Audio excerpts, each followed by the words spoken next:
Hello everyone, this is Dr. Devyani Bahal, author of the Medi Study Goals, Oral Surgery Notes and Mind Maps textbook, a one-stop solution just before your exams. Today, we are here to discuss a very important and interesting topic for all of you. Imagine a patient with trismus comes to you for a dental treatment and you have to inject local anesthetic to the patient. But without a wide mouth opening, you are not able to see the pterygomandibular raphe or any of the intraoral landmarks. So what do you do in such kind of a patient? How do you achieve a good local anesthesia in such patients? And this is here what we are going to discuss today.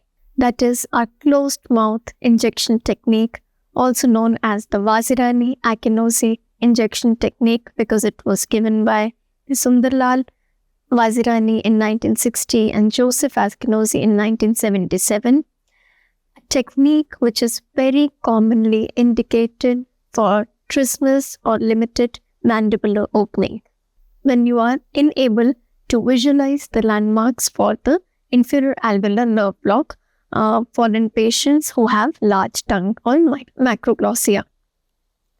Contraindications for this technique are infection or acute inflammation in the area, patients who might bite the lip or tongue, so those patients who are not well versed with the anesthetic feeling, that is a normal contraindication for all of your mandibular anesthesia, and inability to visualize or gain access to the lingual aspect of the ramus, because that is an important landmark in this technique. So moving forth, let us try to understand what areas are anesthetized when you give a Vazirani-Akinosi injection technique. So in this, as you can see here, the nerves anesthetized are your IANB, your incisive nerve, your mental nerve, your lingual nerve, and your mylohyoid nerve. And the areas which will be anesthetized are shaded in orange, that is your one half of the tongue, the ventral foramen and the extraoral soft tissue in the area where you're giving your Vazirani-Akinosi technique. So it works similar to the IANB, just that it is very much indicated in patients who do not have sufficient mouth opening and you're not able to visualize your intraoral landmarks for the conventional IANB technique. Moving on, so where do you actually insert your syringe in such patients? So you have to see the soft tissue overlying the lingual border of the mandibular ramus. So your lingual border of the mandibular ramus. You have to see the soft tissue overlying this and directly adjacent to the maxillary tuberosity and the height of the mucogingival junction adjacent to the maxillary third molar. Let us visualize this landmark properly here.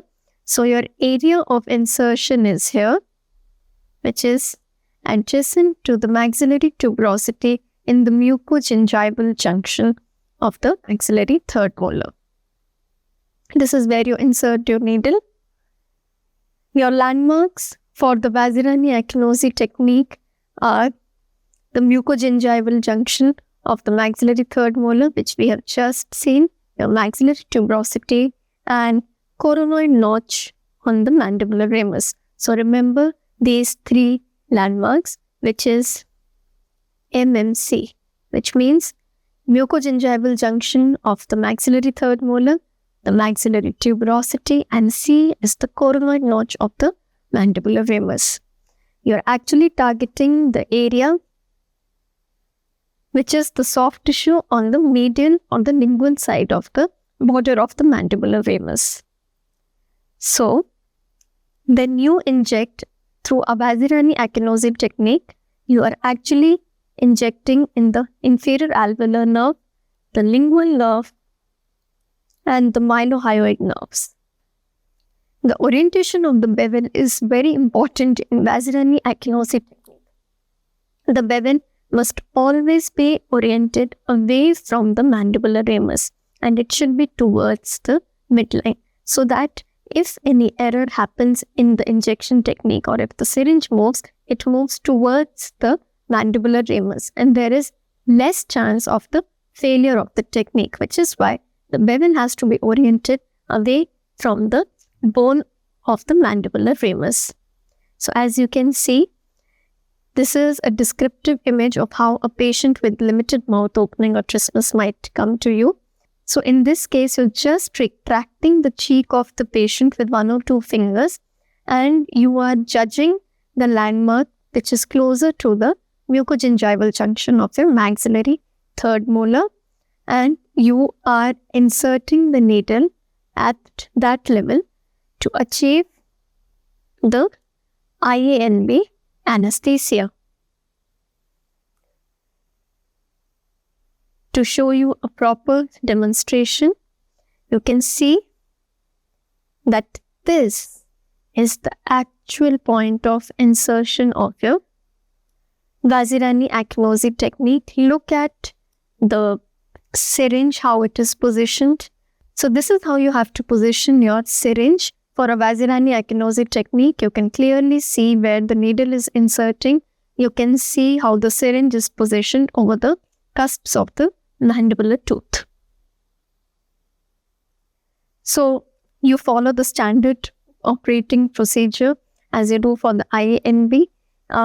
You place the patient supine, and in this you have to ask the patient to occlude the teeth gently.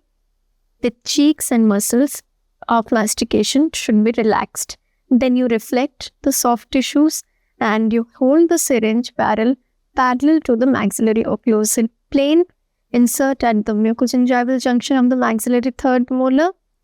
Direct the needle posteriorly and slightly laterally. Advance for up to 25 mm into the tissue. And then you aspirate in 2 planes. If it is negative, then you deposit around 1.5 to 1.8 ml of your anesthetic solution. For an additional buccal anesthesia, you have to infiltrate the LA into the buccal fold. And post-injection, you ask the patient to resume in an upright or a semi-upright position. Now let us see what are the signs and symptoms, subjective signs and objective symptoms of the anesthesia, if it is developed or not in the patient. How can you judge if the patient is adequately anesthetized? So subjective signs are same, like the tingling and numbness of your lower lip, which is seen in your conventional IANB as well, and tingling and numbness of the tongue. The objective symptoms are, if you use an electric pulse tester, the patient will be able to tell you the symptom then and there, and there will be no pain which will be felt during the dental therapy. So if the patient does not feel anything on the EPT test, and even when you begin with the procedure, you know that your Vazirani-Akinosi block has worked perfectly. So nothing much to be remembered for this, only you have to remember the landmarks, which are your MMC, the mucogingival junction of the maxillary third molar, the maxillary tuberosity, and the coronoid notch of the mandibular ramus.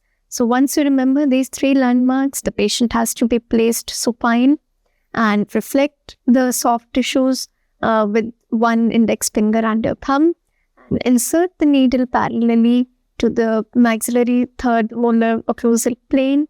Insert it and aspirate it in 2 planes and deposit 1.5 to 1.8 ml of solution, and there you have achieved a good adequate anesthesia of a patient who is not able to open his mouth adequately.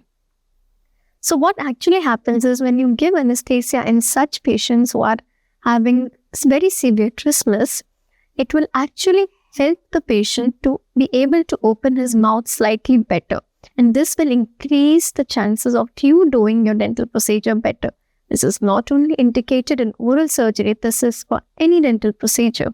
If you feel the patient is not able to open his mouth very sufficiently, then you can maybe go ahead with the Vazirani-Akinosi technique. To know about all such injection techniques, do hit on the like, subscribe icon on our videos so that you are notified each time we put up a new video. Do remember to click on the bell icon and make sure you help your friends follow our videos and our page. Now moving onwards, we have an interesting feature of flashcards available on our apps for you. Please check out our apps which are widely available on the Android and iOS. So the flashcards are actually key concepts which can be remembered with just one single answer. So what are the three primary anatomical landmarks used to determine the needle insertion point for the Vazirani-Akinosi or the closed mouth nerve block? I'm sure you all know the answer to this, which is your MMNC, that is your maxillary mucogingival junction and maxillary tuberosity coronoid notch. So I'm sure you all will remember this by heart now. Maybe moving on, we have an interesting MCQ to test your knowledge of how far you've understood today's video. So, which of the following is a distinct advantage of the closed mouth technique regarding patient safety?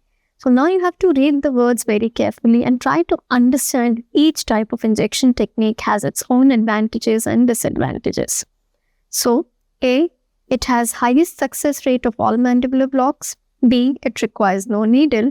C, it has a lower rate of positive aspiration compared to the conventional IANB. Or D, it uses a small volume of anesthetic. I'm going to give you 10 seconds to think over an answer for this. Well, obviously, B, it requires no needle is absolutely the wrong answer because you are using a needle to definitely give and inject the local anesthetic. So the answer for this is C, that it has a lower rate of positive aspiration compared to the conventional IANB. And this is because, you are not very near to the nerve vessel. And as I said, the bevel is oriented away from the bone. And when clinically, a lot of researchers have seen that the Vazirani-Akinosi yields fewer positive aspirations when compared to the conventional IANB techniques, which is as much as around 22%. So I hope you've understood today's video. Do keep following us and click on the bell icon to know more about our videos. To buy our mind map books and let your friends also know about the Medi Study Go mind map textbooks. Help them with the revision classes. Keep studying and do follow us for our next videos. Thank you.